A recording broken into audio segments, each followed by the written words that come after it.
Subhanallah walhamdulillah wala ilaha illallah Allahu akbar. Subhanallah walhamdulillah wala ilaha illallah. Antara lafaz yang pertama dengan lafaz yang kedua dan seterusnya ada lebih kurang 16 syarat.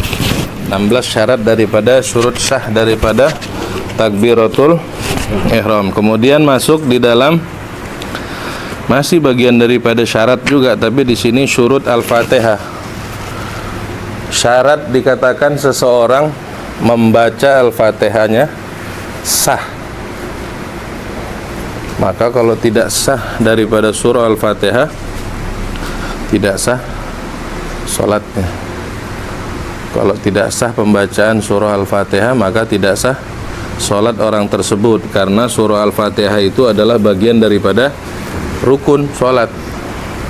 Kalau rukunnya gagal, maka salatnya gagal. Syurutul Fatihah asyarah, di sini ada 10 daripada syarat daripada surah al-Fatihah. Faslun syurutul Fatihah asyarah.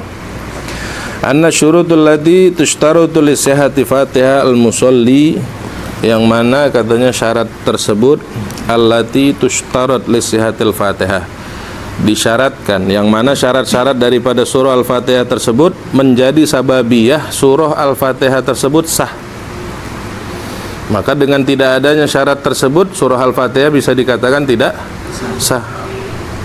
Allati hiya ar-ruknur rabi' min arkanis shalah, yang mana surah al-Fatihah tersebut masuk ke dalam salah satu rukun yang keempat di dalam salat.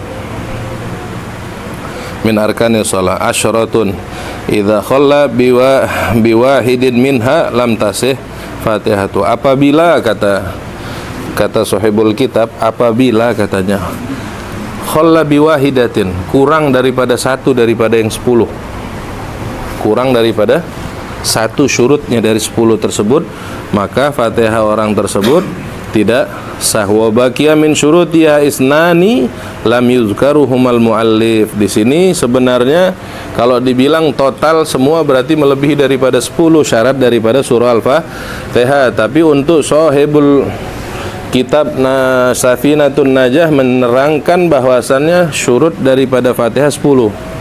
Di beberapa kitab yang lain tambah 2. Tambah 2, berarti total berapa? Isna asyar, 12. 2 yang tidak disebut oleh muallif. 1 kaunuhal arabiyah, hendaknya dia harus menggunakan bahasa Arab. Fala yutarjimu anha indal ajiz, tidak boleh diterjemahkan atas surah al-Fatihah tersebut walaupun ketika dalam keadaan tidak mampu. Wala an badaliha in kana Qur'anan, walaupun kita ganti surah Fatihah tersebut dengan surah yang lain di dalam Quran, boleh nggak? Posisi surah Al-Fatihah kita ganti dengan surah yang lain, surah Quran juga, boleh nggak? Tidak boleh. Wa yutarjimu anil dzikir wa du'a, atau dia ganti posisinya surah Al-Fatihah dengan boleh nggak? Bahasa Arab terjemahin nggak boleh juga. Jadi itu pertama kaunuha bil arabiyah. Yang kedua wa adamus sharif bi'aiduha idza nawa biha nahwa waliyi wala in syaraka. Nggak boleh merubah daripada makna. Sharif, bergeser daripada yang aslinya. Jadi di sini dijelaskan at-tartib. Pertama, syurut sah daripada surah Al-Fatihah adalah yang pertama at-tartib. At-tartib annal awal min syurutil Fatihah tartibuha, tersusun. Ayat pertamanya yang mana, ayat keduanya yang mana, dan seterusnya sampai 7. Berapa ayat? 7 ayat kan? 7 ayat kan? Pertama surah Al-Fatihah tersebut yang pertama apanya?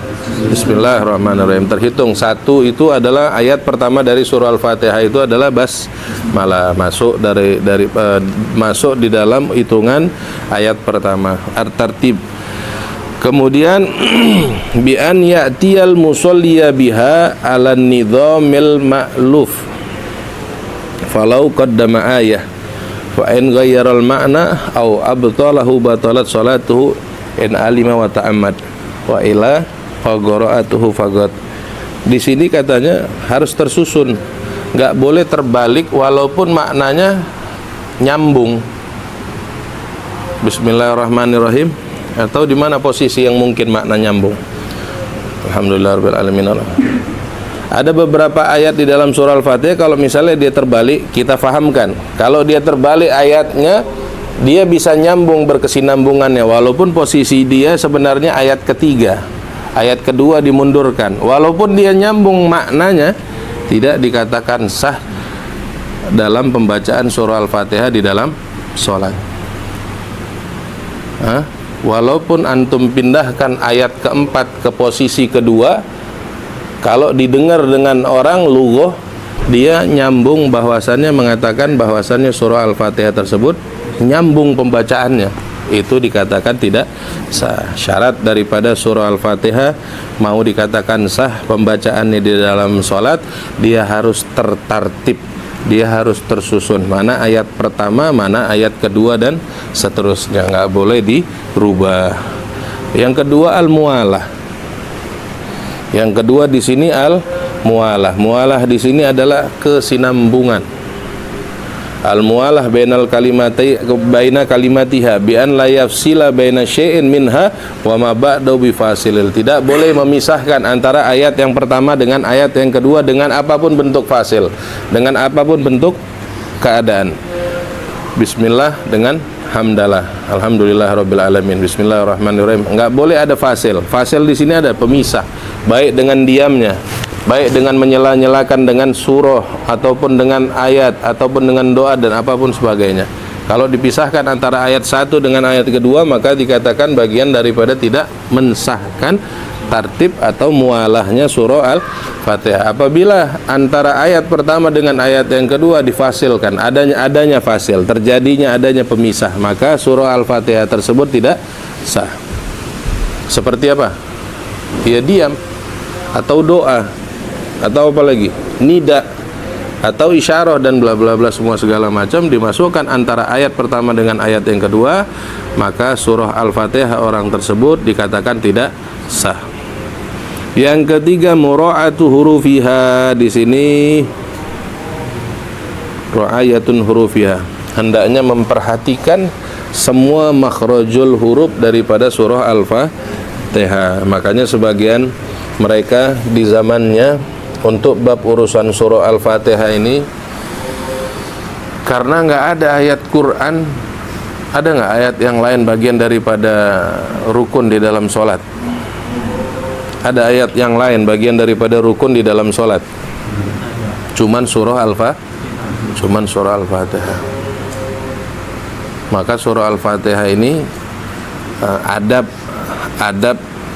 di Hadramut ataupun dengan orang tua yang kita pernah jumpain, mereka selalu baca surah Al-Fatihah indal ulama. Mereka selalu baca surah Al-Fatihah, bahasanya kalau mereka bilang talgin. Kalau kita ketemu dengan orang soleh, orang tua, yang mana mereka ketemu juga dengan orang alim sebelumnya, hendaknya membacakan surah Fatihah yang biasa kita pakai di dalam sholat. Jangan dikarang. Ketika di depan dia, antum jangan karang. Jangan antum rapi-rapiin bahasa antum, jangan antum fasih-fasihkan karena di depan dia. Baca kayak mana biasanya. Bismillahirrahmanirrahim, kayak mana antum baca di sholat. Kalau kata dia benar, selamatlah antum, karena antum nggak perlu rapikan lagi surah Al-Fatihah antum di dalam sholat. Kenapa? Karena orang tersebut menyaksikan surah Al-Fatihah antum yang mana disaksikan dengan gurunya, terus sampai Nabi Muhammad SAW. Itu yang dibutuhkan. Jadi jangan dirapi-rapikan. Kalau mau ngerapikan surah Al-Fatihah di depan guru, kalau mau ngerapikan surah Al-Fatihah di depan guru tahsin qiraah, jangan antum di depan orang soleh. Kalau di depan orang soleh antum datang, afwan, izin, habibkah, ustadzkah, kiaikah, siapapun, katakan kepada mereka, boleh nggak saya membacakan surah Al-Fatihah saya di hadapan anda? Nanti dia yang cross check. Kalau dia benar berarti rezeki kita alhamdulillah, pembacaan surah Al-Fatihah kita sudah didengarkan dengan orang soleh, orang alim. Berarti apa jaminan? Ada jaminan. Ada jaminan, ada saksi bahwasannya seorang alim, seorang soleh tersebut pernah mendengar kita punya bacaan surah Al-Fatihah. Kalau dia tidak cross check, kalau tidak membenarkan, berarti surah Al-Fatihah yang kita baca sudah layak dan sudah boleh untuk dibacakan di dalam maka sholat tersebut gimana? Aman.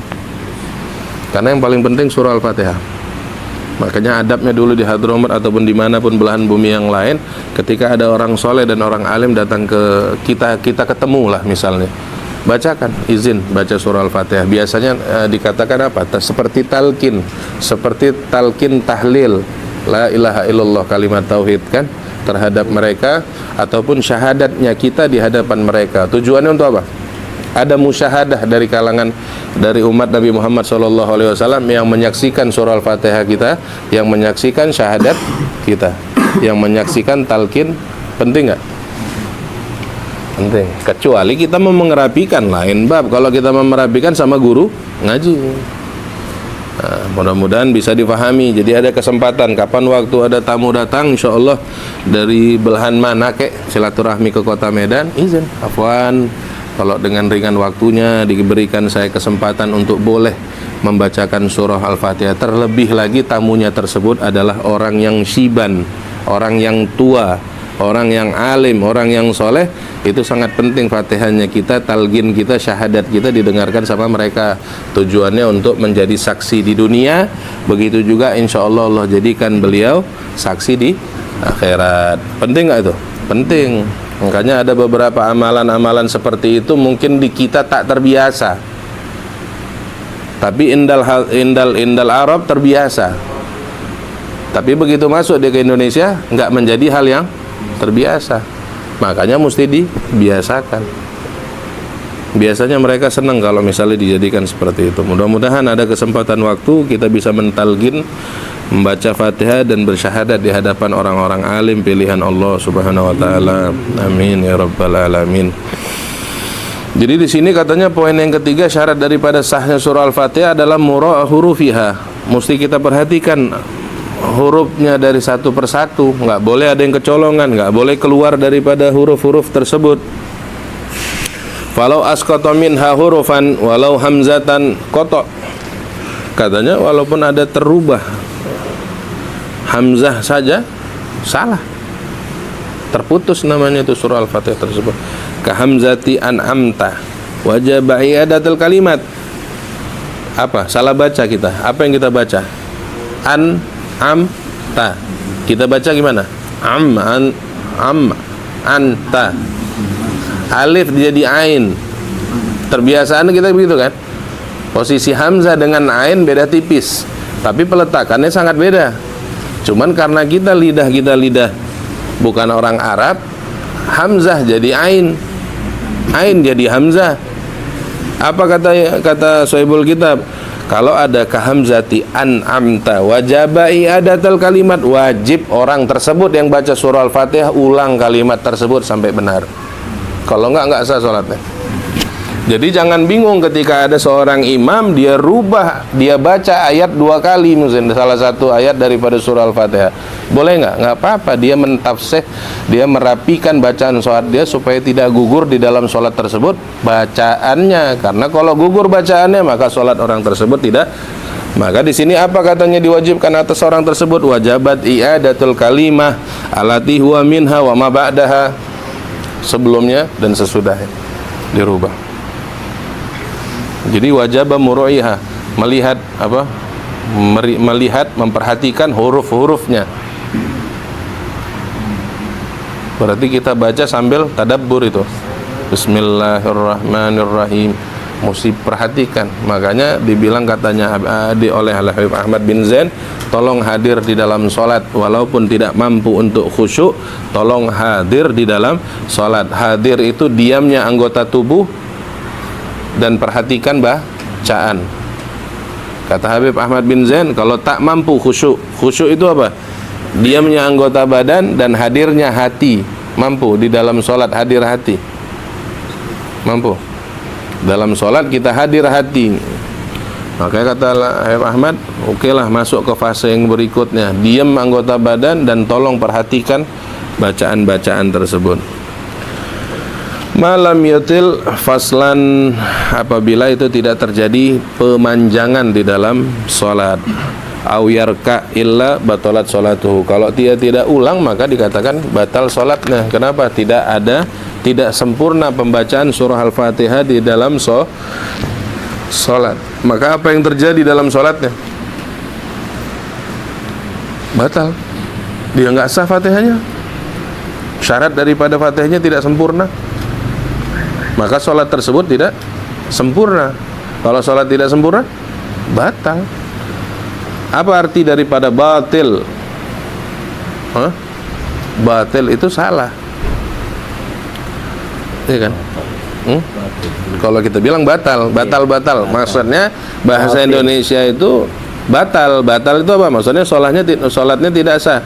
Arti bahasa Arab batil itu adalah amal ibadah yang tidak sah. Batil.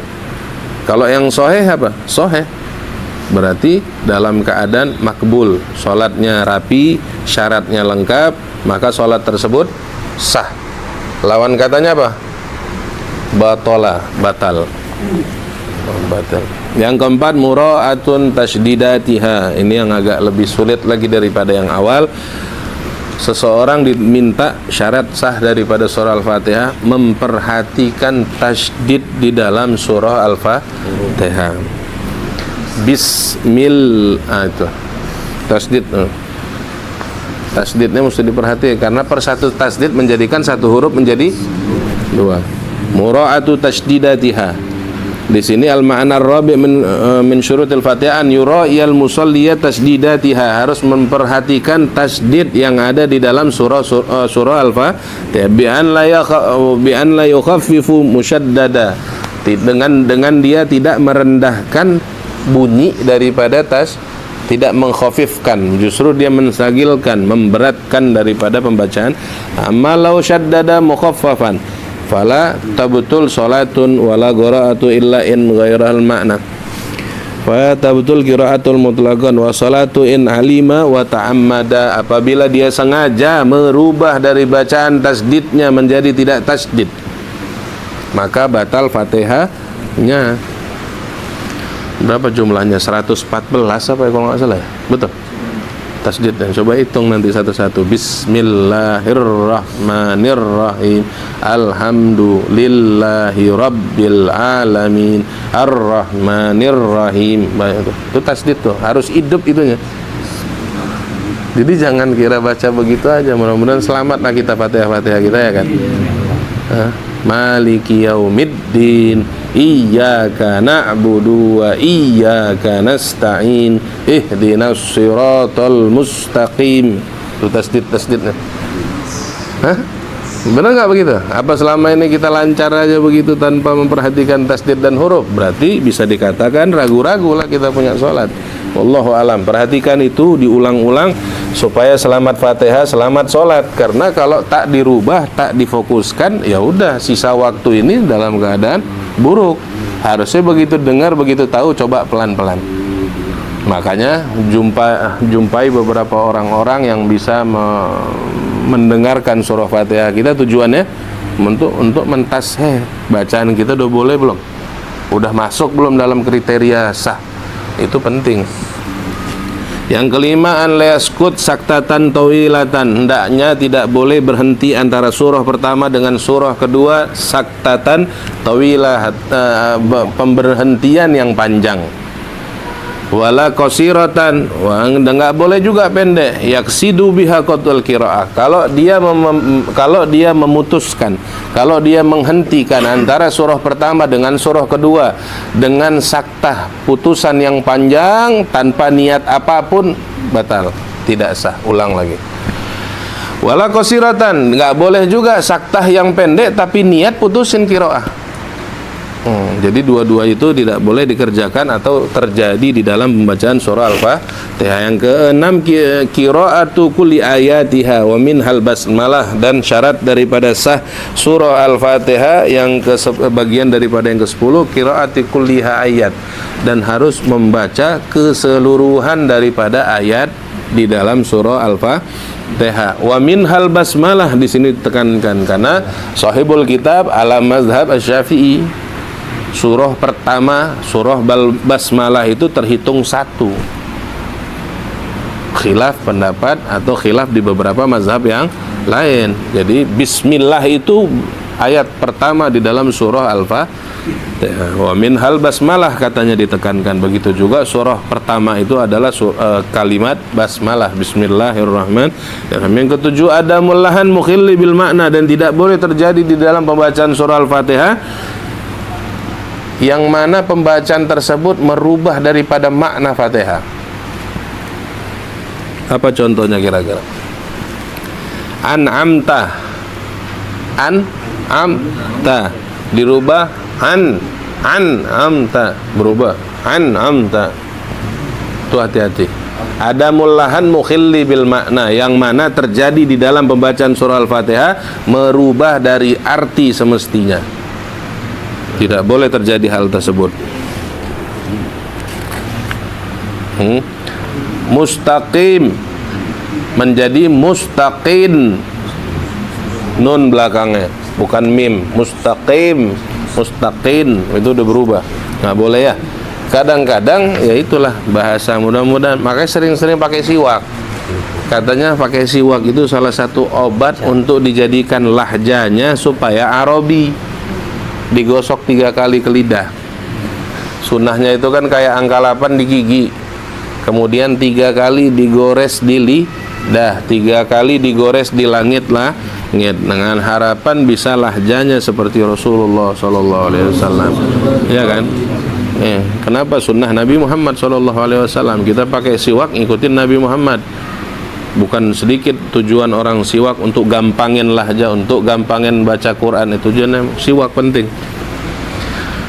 biar jadi lahjanya Arabi. Yang ke-8, antakuna halatal qiyam fil fardi, hendaknya syarat daripada sah pembacaan surah Al-Fatihah harus berdiri kalau sholat tersebut sholat fardu.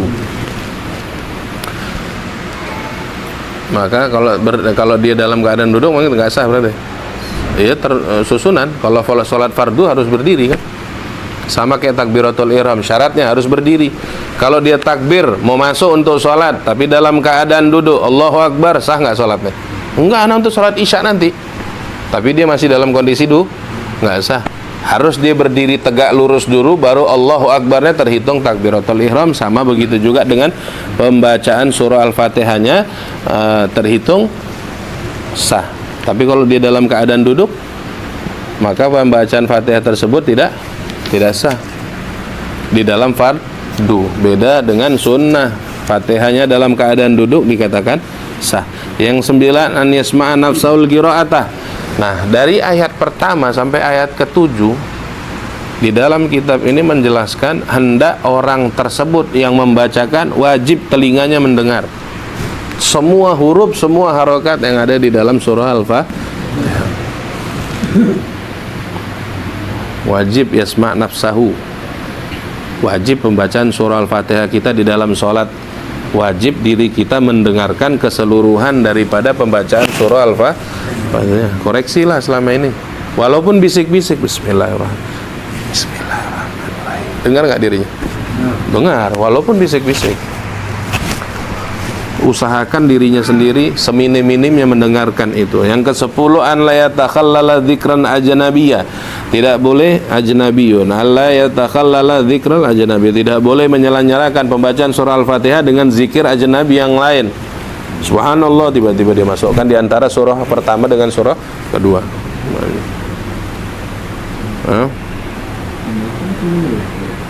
Apa pertanyaannya apa? Menyalahkan atau menyelah? Menyelah. Bi khilaf ma'an nisan aw jahal. keluar daripada pendapat ini tidak menggugurkan daripada pembacaan orang tersebut kalau misalnya dia nisyan, lupa, atau jahal, dia belum faham kalau bahwasannya menyela-nyela surah Al-Fatihah di dalam pembacaannya, menyela-nyela dengan zikir ajnabi bukan bagian daripada kesalahan. Alhamdulillah pada malam hari ini kita diingatkan bahwasannya tidak boleh tersela antara surah pertama dengan surah kedua kalimat zikir yang lain selain daripada surah Al-Fatihah. Berarti alhamdulillah nih hari Allah tambahkan pemahaman. An la yatakhallala dzikra ajnabiyyah, enggak ma'ruf ini di kalangan orang. Katanya ma'al amdin wal ilm, di luar daripada amad, sengaja dia. Bismillahirrahmanirrahim, Allahu Akbar kata dia. Tujuannya lain, nggak boleh. Walaupun itu bagian dari atau alhamdulillah. Biasanya lagi bersih. Iya. Tapi di sini katanya alhamdulillah katanya ma'al amdi wal ilmi, di luar daripada amad, kesengajaan dia mau selipkan itu, mau nyelipkan antara surah pertama dengan surah kedua dengan zikir yang dia sengaja. Ma'al amdi wal ilm, dan dia mengetahui bahwasannya kalau diselipkan dari surah pertama dengan surah kedua dengan zikir ajnabi maka tidak sah Fatihahnya. Ini orang nggak sengaja, kemudian dia tidak mengetahui, atau dia emang tidak tujuan menyela-nyela, emang karena kebetulan ada keadaan bersin, putus nggak? Tidak. Kecuali dia sengaja nih, aku nih habis bismillah, aku mau bilang alhamdulillah. Dia qat'il di situ. Dia niat mau memutuskan menyela-nyela antara surah pertama dengan surah kedua. Kalau terjadinya alamiah dikarenakan hal sesuatu dan dia lupa, maka tidak dikatakan memutuskan surah Al-Fatihah. Wallahu a'lam. Mudah-mudahan Allah terus tambah ilmu, Allah tambah pemahaman. Ada yang mau nanya? Boleh, silahkan. Jadi syarat berikutnya lagi, alhamdulillah Allah izinkan pada malam hari ini kita mendengar syurut sah seseorang membaca surah Al-Fatihah. Mudah-mudahan ada kebarokahan, ada tambahan, ada hasil di dalam diri kita. Wallahu a'lam bishawab. Kami mau nanya. Mau nanya apa mau koreksi? Iya. Bagus. Ya. Jadi kalau kita misalnya ikut imam, imam ini tak faham syafi'i, yang baca bismillah, sah dengan imam. Apa sah? Ayo, ada yang mau jawab nggak tuh? Ustaz Khalid. Tabi mengikuti seseorang yang sholat. Fahamnya dari mana yang mempertanyakan bab ini? Yang paham tak pakai bismillah. Kenapa? Karena surah Al-Fatihah ayatnya luas, mazhab lain pun luas. Karena kita fahamnya masih di lingkungan Syafi'i, terkadang kita tidak bisa membahas karena keterbatasan ilmu semua ini. Kalau misalnya terjadi sudah benar kita dengar atau kita dapatkan ilmu dari mazhab lain bahwasannya surah Al-Fatihah tidak diawali dengan bismillahirrahmanirrahim, belum kita dengar kan? Itu masalahnya juga. Iya kan? Di Hanafi, apa katanya? Bismillahirrahmanirrahim itu bukan ayat pertama. Jadinya? Cuman dia di rakaat pertama sunnah dibaca. Rakaat pertama aja. Berarti udah selisih ya, udah beda ya. Basmalah. Tapi hitungan ayat pertamanya itu bukan. Alhamdulillah Rabbil Alamin. Itu di Hanafi, karena kan kami lama di India. Ikut juga mendengarkan bahwasannya bukan bagian surah. Bukan bagian surah. Bagian surah itu dia diputus nanti ayat 7-nya dari ghairil maghdubi alaihim, itu ayat ke-7-nya. Kalau kita kan diputus. Ayat ke-7 tetap 7, tapi ayat ke-7-nya beda. Kita kan ayat ke-7-nya kan dari ihdinas siratal mustaqim, dari siratal ladzina an'amta alaihim ghairil maghdub. Orang tuh ghairil maghdubnya ayat ke-7. Jadi memang bismillah emang bukan ayat. Bukan termasuk ayat Fatihah. Di Hanafi. Makruh. Cuman kita pendapat sebagian ulama makruh mengikuti mazhab lain. Baca Al-Fatihah lagi habis mereka baca. Tuh. Terjadinya seperti itu, tapi sebagian pendapat ulama apabila terjadinya imaman dan makmuman beda mazhab, makruh kita tabi dengan mazhab yang lain. Apa alasannya? Karena Imam Syafi'i dominasinya melebihi semua bab. Surah Fatihah dilebihinnya, di bab sholat, di bab wudu, semua dilebihin sama Imam Syafi'i. Maka sebagian ulama mengatakan, khususnya di mazhab Imam Syafi'i, makruh tabi. Makruh ya, bukan haram, makruh. Alangkah lebih baiknya Syafi'i yang di depan. Kenapa? Karena semua dibaca, yang kurang kan ikut. Ngerti maksudnya? Kalau lah misalnya ditanya, ada 4 mazhab berkumpul dalam satu musola ataupun masjid, siapa yang dikedepankan untuk menjadi imam? Yang lebih kan? Yang lebih. Makanya sebagian mazhab, khususnya ulama-ulama Imam Syafi'i mengatakan kita makruh menjadi tabi. Kenapa? Karena segala sesuatu yang dirumuskan ataupun disempurnakan Imam Syafi'i di dalam mazhab itu dilebihkan. Babnya melebihi daripada mazhab yang lain. Maka hendaknya menjadi imam, sempurnakan semuanya untuk pantas menjadi imam. Kalau enggak tetap tabi lah kita. Tetap tabi dengan waktu i'adah pembacaan surah Al-Fatihahnya kan antum tetap membaca dari Bismillahirrahmanirrahim, walaupun kita punya imam dengan syarat ketentuan daripada mazhab mereka. Wallahu a'lam, mungkin gitu. Hanafi dia kalau udah imam membaca Al-Fatihah, makmumnya nggak wajib ya, nggak ada baca di belakang. Nggak baca lagi, tidak baca lagi. Nggak baca lagi. Makanya mereka nggak ada masalah, nggak ada jarak di antara amin itu dengan ayat, nggak ada jarak, dia langsung gitu. Dan aminnya nggak pakai jahar deh, siur. Kalau boleh nggak dengar. Nggak kedengaran. Itu langsung imamnya baca ayat. Antara mazhab dengan, makanya Syafi'inya kelarin, baru pelajarin yang lain. Pakistan, Bangladesh, semuanya itu ya. Yang Syafi'inya aja belum kelar kita kan, gimana mau ke yang lain? Mereka Masih jamak berantakan. Kosor yang ada jamak nggak? Banyak keberantakan masih Syafi'i. Maksudnya? Ya, Enggak berantakan. Enggak, istilahnya yang mendengar masih belum mengerti kebanyakan. Nanti kurang lebih.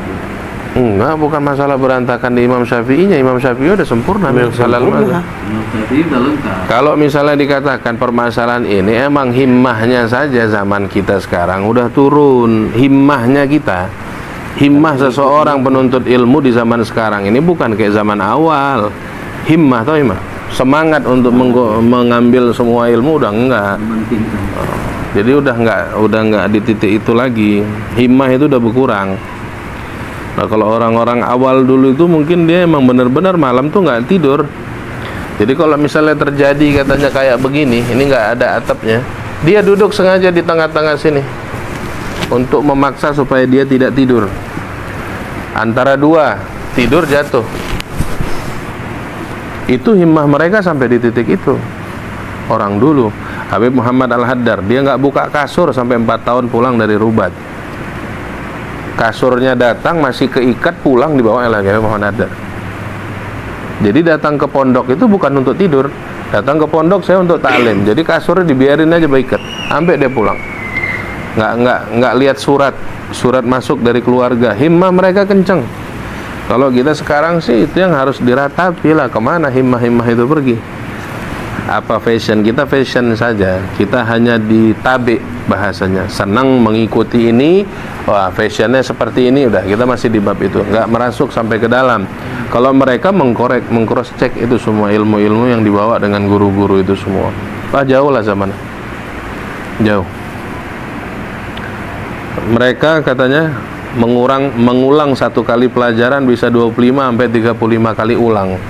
Coba ente sekarang ulang, kira-kira udah hafal belum? 35 kali.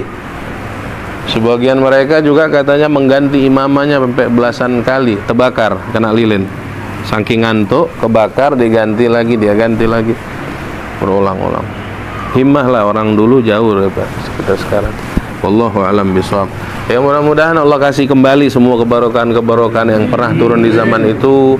Allah kasih kekuatan-kekuatan kembali diulang. Kalau sebagian ulama mengatakan katanya minta tolong kebarokahan yang di zaman dulu dikembalikan lagi di zaman akhir, supaya kita bisa mencicipi pikiran, hati, lisan kita untuk benar-benar menikmati kayak mana mereka di zaman awal. Intinya himmah. Kalau Allah Allah sama, Allah yang dulu dengan Allah yang sekarang kan sama ya kan. Tinggal ijabah aja, tolong dikembalikan kebarokahan di zaman awal. Wallahu a'lam bishawab. Ya Rabbana tarafna bi annana nagtarafna wa annana ashrafna ala ladha ashrafna fatub alaina tawbah tagsil kulla hawba wasur lana al-awrati wa aminir rawati wa ghafir liwalidina rabbi wa mauludina wal ahli wal ikhwani wasairil khillani wa kulli zi mahabbah au jiratin au suhbah wal muslimina ajma'in rabbi isma fadlan wa judan manna la biktisabi minna bil mustafa rasulina bi kulli suli salla wa sallam rabbi alaihi haddal habbi wa alihi wa sahbihi adada tuhshi suhbi walhamdulillahi fil badi wa thanahi subhanakallah wa bihamdika ashhadu an la ilaha illa anta nastaghfiruka wa natubu ilaik.